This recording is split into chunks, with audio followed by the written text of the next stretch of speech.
उस इंडियन ने हम पाकिस्तानियों के साथ क्या किया आप देखें। उसने हमें ठिकाना दिया और सारी रात वो पहरा देता रहा वहां, और सुबह जब हम उठे उसने हमें नाश्ता भी दिया। वो एहसान उस इंडियन का मैं सारी उम्र नहीं भूल सकता और उसका मैं एहसान कभी चुका भी नहीं सकता। रात को इस टाइम हमारे पास कोई ठिकाना नहीं था। अबरार हसन साहब हैं, वो एक व्लॉगर हैं और आजकल वो गालिबन इंडिया में टूर्स कर रहे हैं। तो इंडियंस ने उनका बहुत ही पुरतपाक इस्तकबाल किया, जिसको देखकर न सिर्फ मुझे खुशी हुई बल्कि आई थिंक पूरे पाकिस्तान को खुशी हुई, क्योंकि वो अकेले नहीं है, वो पाकिस्तान को रिप्रेजेंट कर रहे हैं। तो अगर उनकी इज्जत हो रही है तो इसका मतलब हमारी इज्जत हो रही है। तो इसके लिए मैं इंडियंस का बहुत शुक्रगुजार हूँ। और ये देखकर मुझे भी अपना एक पुराना इंडियन एक्सपीरियंस याद आ गया।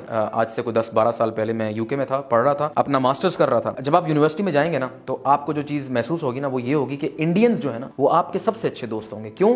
क्योंकि वो दिखने में आप जैसे हैं, क्योंकि वो रहने सहने में आप जैसे हैं, उनका खाना आप जैसा है और उनका जबान भी आप जैसी है। इल्फर्ड लेन एक लंदन में जगह है, वहां मैं रहता था। एक फेमस कैश एंड कैरी है, नीचे ग्रोसरी स्टोर है, ऊपर जो है वो हॉस्टल बनाया हुआ उन्होंने, वहाँ इंडियन पाकिस्तानी इकट्ठे रहते हैं। मैं भी वहाँ रहता था। एक दफ़ा क्या हुआ कि रात को हम सो रहे थे तो सुबह 3 बजे थे सुबह के। अचानक मेरे रूममेट ने मुझे हिलाया, ऑन उठ ऑन उठ ऑन उठ, आग लग गई। और मेरी जो आंख खुली तो कमरे में धुआं ही धुआं था। दरवाजे पर कोई जोर जोर से लाते मार रहा था और हम उठे और दरवाजा इतने में उसने तोड़ दिया और वो पुलिस वाला था और वो कह रहा था गेट आउट गेट आउट। तो फिर हम उठे और कुछ लिए बगैर हम भागे वहां से। तो किसी ने गालिबन आग लगा दी थी उधर। तो हम भागे और उसने हमें निकाला बाहर, दरवाजे तोड़ तोड़ के उस पुलिस वाले ने हमें बाहर निकाला। जब हम उधर फायर एग्जिट से पीछे निकले, छत थी वो, टेरेस था, तो उधर हम निकले तो पीछे जो मुड़ के देखा तो आग की लपटें जो है वो आसमान को छू रही थी। उसने हमें बाहर निकाला, हमें एम्बुलेंस में बिठाया। एम्बुलेंस में हम वो बिल्कुल हॉलीवुड स्टाइल में जैसे होता है ना वो फिल्मों में आप देखते हैं कि वो काली चादर ओढ़ के तो बैठे होते हैं, हम भी वैसे ही बैठे हुए थे। आई थिंक जनवरी था, फरवरी था, काफ़ी सर्दी थी उधर। अब रात को इस टाइम हमारे पास कोई ठिकाना नहीं था जाने का, बट हमने जाना था। लेकिन हमारा जो एक हमारा हॉस्टल मेट था, उसी हॉस्टल में रहता था एक रूम में, ही वॉज एन इंडियन।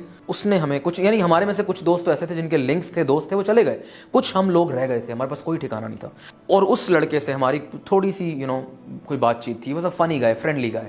उसने हमें ऑफर की कि यार मेरी एक दुकान है, वो एक शॉप में काम करता था और वो विंडो का काम करता था, उसकी कटिंग और घरों में लगाना उसको। तो वो हमें अपने साथ अपनी शॉप पर ले गया और हम शॉप पर गए और उसने हमें चुपके से अंदर घुसाया और हमें वहाँ तकिया दिया, कंबल दिए और उसने हमें कहा आराम से सो जाओ, बातें नहीं करनी।